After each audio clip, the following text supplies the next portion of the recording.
Hello, welcome to No Veto Video. I'm Catherine. And I'm Carson. And this week in our thematic episodes, I thought we would talk about movies where it is always cold. Because it seems to be like that's just going to be the world from now on. That maybe spring won't come. And that maybe it's going to just continue to snow right through June. It could happen. I don't know. I'm not a meteorologist. But it got me to thinking about how the theme of winter is used in movies. And what are some of the things that movies that are set in sort of a continuously cold place are doing thematically, with the idea of like, what does it mean to never be warm again? I think about like when Harry Potter is attacked by Dementors. Like that's his description of what it's like to be attacked by a Dementor, is that you'll never be warm again. Mm-hmm. And that in that it also means that you'll never be happy again. And so that there's this idea of like warmth and happiness being closely related. And I gotta be honest with you folks, like it just seems really true. Like just right this moment, it seems really, really true. I think in addition to what you've said, cold adds another element of danger to any movie it's in. Whatever else may be going on, whatever the main danger, unless of course the cold is the main danger, that adds yet another thing to worry about. It adds a resource scarcity in many cases. It adds just the ability for itself to kill you, regardless of any sub-causes. Just hypothermia, frostbite. So just added level of suspense, terror for the people there. Definitely. And I think, so what are some of the movies that we're talking about here? One of them we've actually reviewed a while ago, The Mountain Between Us, used that to very good effect. There were other dangers, animals and lack of food, injuries, but the cold was ever present no matter what. Boy, and you really, we watched a similar, not similar in the theme, but like at about the same time we watched The Mountain Between Us, we also watched Wind River. Oh yeah. Oh. Talk about a killing cold.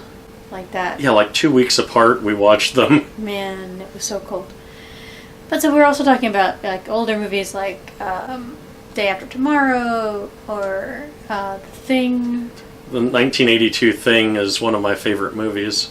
But it also, I mean, we were sort of quibbling back and forth with one another about whether The Thing qualified or not. But we're gonna give Antarctica movies a bye, because like hopefully it will stay cold in Antarctica. Hopefully, yes. Hopefully. But also I think a movie like The Shining. Mm-hmm. And like the reason that they're there, the reason that they're isolated, and then ultimately the reason why it's difficult to get away is all this like that winter is pressing in on them from outside. And I think there's something about like the theme of always winter, never Christmas, that is at the heart of something like Language in the Wardrobe. Mm-hmm. Which, yeah. So we're talking about that thing that you were just talking about, that there's scarcity, and that there's paucity, and that there's hardness of spirit, and hardness of heart. Mm-hmm. And that the idea that cold can kind of creep into you and start to mess you up from the inside out. In the Language in the Wardrobe especially, cold is a symbol for life lived without love, I think. Another movie that I wanted to add to the list that you had just relayed that did not get added prior. Didn't get added to our little board that we read off of when we need a little hint. Y'all knew that already because our eyes go down to it. 30 Days of Night is another one where, if you can't tell from the title already, and it's old enough, I don't feel there's a need, plus the box art kind of gives it away. Vampires. But it's not just vampires. The reason there's 30 Days of Night is they're above the cutoff line where you get regular day-night cycles for parts of the year, and it's either almost entirely daylight or almost entirely night. So, adding to the fact that there's vampires, the vampires are out all the time, but the cold can also kill you. And then I think about the Coen brothers, and they seem to have this thing with winter and with cold and with snow. I mean, I think you think about Fargo, and you think about like A Simple Plan, and those movies that really have this sort of, when there's nothing to look at, what do humans get up to? Like the settings for some of their films where it's just like, it's all snow, and then there's a gray sky, and then there's nothing green. It really kind of sharpens the palette of the filmmaker. In, like, if you're working in those monochrome kind of moments, then any little bit of color like really like stands out dramatically. You think about like blood in the snow and that kind of image. Yeah, which is used to good effect in Wind River. Right. Yeah. Boy, Burr. Yeah. I have to say, maybe we should have talked about like endless summer movies instead, but I think there's something isolating about winter films and movies that are set in winter, where it's if you're inside, it's like you can't go outside because the weather's bad, or you can't, or when you do go outside, you're like rushing to get in, or and so there's this idea that like the world becomes small, and I think about so many of the, like, this is in literature, but like so many of the cozy mystery, or like house party mysteries are done because there's been a blizzard and you can't get out. The opposite is also true. You said the world gets smaller, but if you're stuck out in it, then the world feels vastly larger.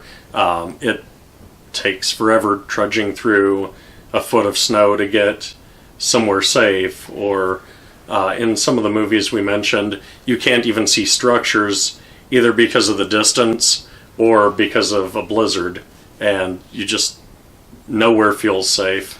Well, I think about like the end sequence of The Shining. Again, older film, I don't feel bad about spoiling it, but watching them try to run through that snow to get away from Jack, and just the effort that, like, sometimes in horror movies the people are running and then like they're falling down. It's like, why are you falling down? I don't understand. Like, it's not that hard to run, but boy, you really buy every ounce of effort that to get out of. Well, and even Jack is falling down in it.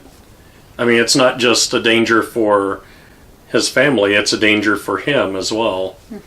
Yeah, definitely. It sort of in that way levels the playing field, and everyone is a little more equal. And at the mercy of something bigger than all of them put together. Yeah. The idea is that none of us control the weather.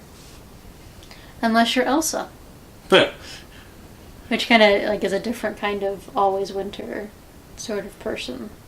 Yeah, it's in a way a happier always winter until she's isolated because of... I have to say, what's the difference between her and the Ice Queen of Narnia?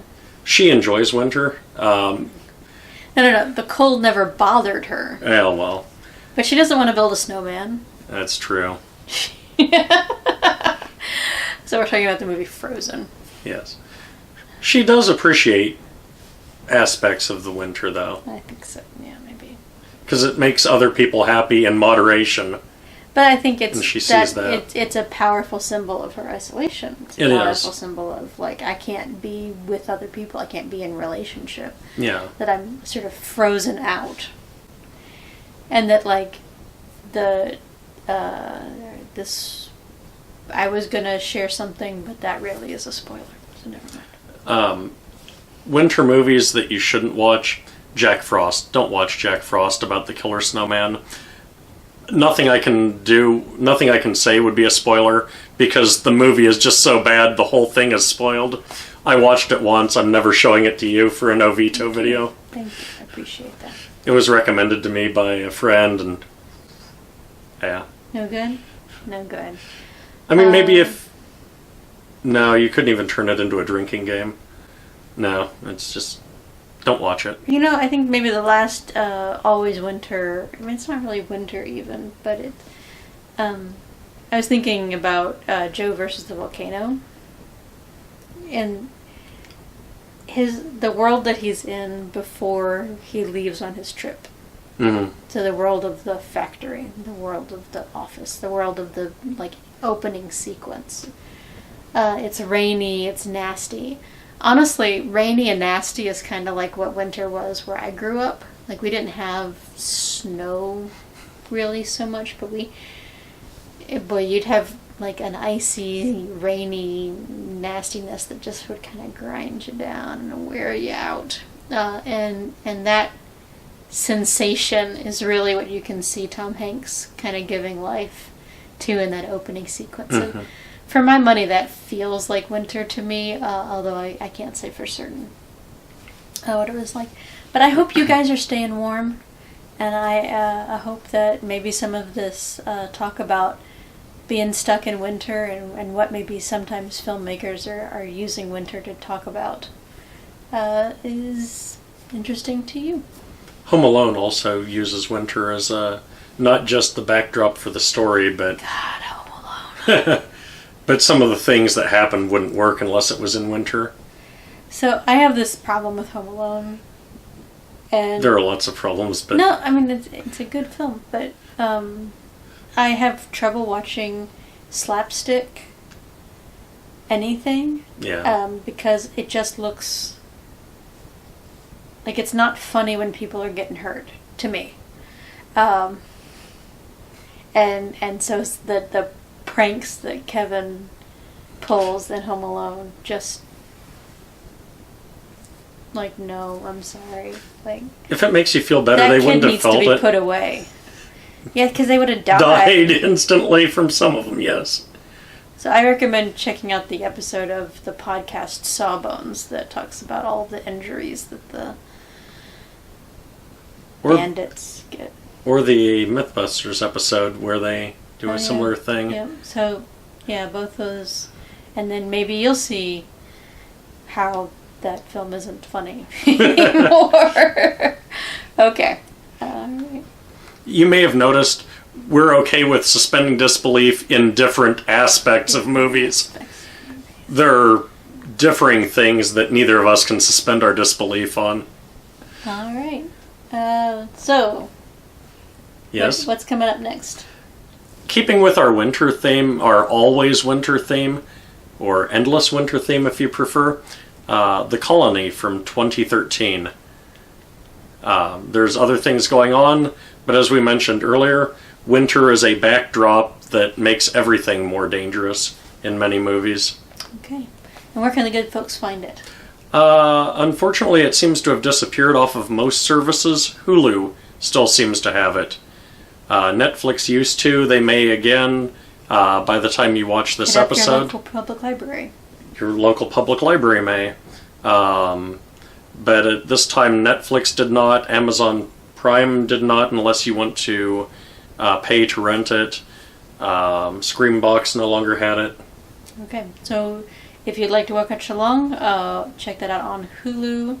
And until next week, thank you for watching. Hit subscribe so you get a notification when the new videos come out.